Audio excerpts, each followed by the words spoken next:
Well, joining us now on the phone to take a look at the matchup is former Kentucky quarterback Shane Boyd. And Shane, I guess let's just start with this game. A tough task for Kentucky, a very talented Alabama team. What do you make of this matchup and what Kentucky faces? Well, the biggest thing that I want to see out of Kentucky is them maturing and become better as a football team. We know what Alabama has. We know what they bring to the table. The number one in the nation, they're picked to win the national championship once again. So this is a very tough task for anybody, any team in the nation going into Tuscaloosa this weekend. But for us, we're in that mindset of just wanting to build on some of the things or some of the pieces that we do have.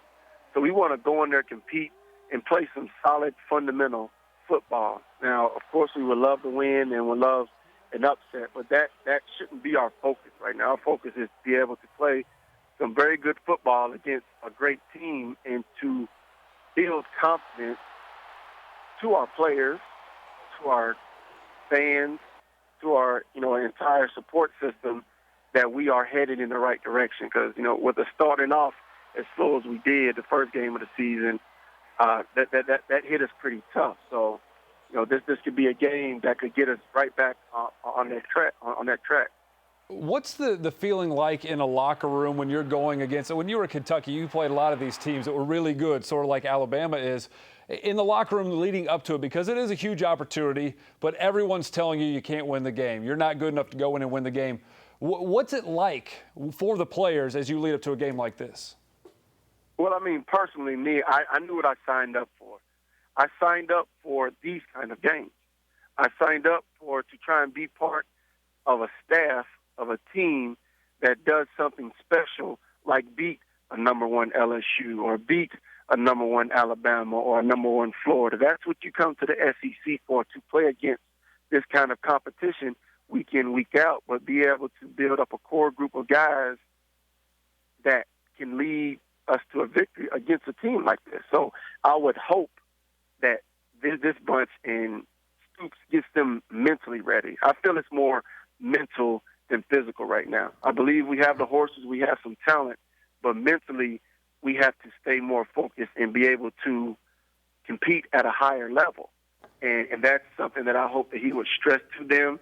Doing your job, not doing nothing extraordinary, but putting yourself in a position to be able to make a play, because we're going against some studs that are proven from the top of the roster to the bottom of the roster. There's nothing new what Alabama brings to the table.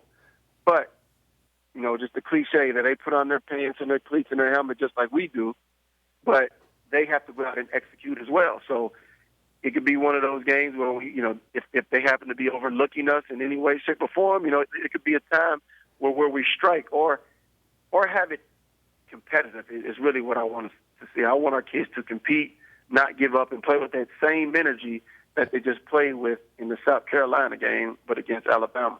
Yeah, I think that's probably, if you did a survey of fans, that's probably what everybody's saying. Just go in and fight. That's all they want, is to see this team compete. And you saw that from the defense against South Carolina. You're seeing that now at quarterback, Steven Johnson. Before we let you go, have to ask the quarterback, what do you think? Grade another quarterback, Steven Johnson. What have you seen so far from him?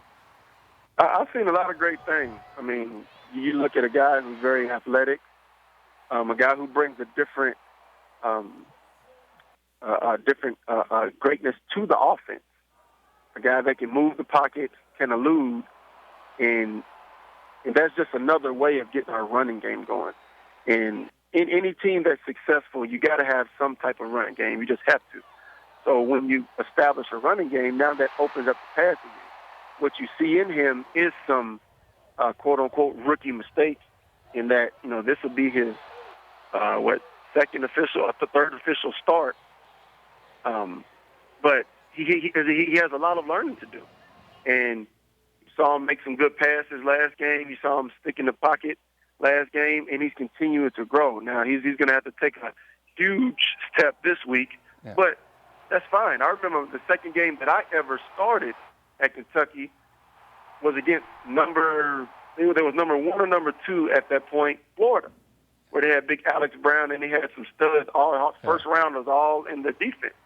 I went from playing Miami of Ohio to to the number 1, number 2 team in the nation. So you got to grow up quick, is what I'm saying. But he has the ability to, when it's not there, to still make a play or turn a bad play into a good play. So I'm excited and happy what he's done. I'm excited to see that the team is rallying around him as well. So it's good what he's doing and what he's bringing to the table, especially as our offense has struggled. And as you said, these are the moments that you sign up for when you come to Kentucky. It will be a great game on Saturday, hope at least. Shane Boyd, appreciate it. Thank you so much for joining us. Thank you. I appreciate you guys for having me. It's a pleasure.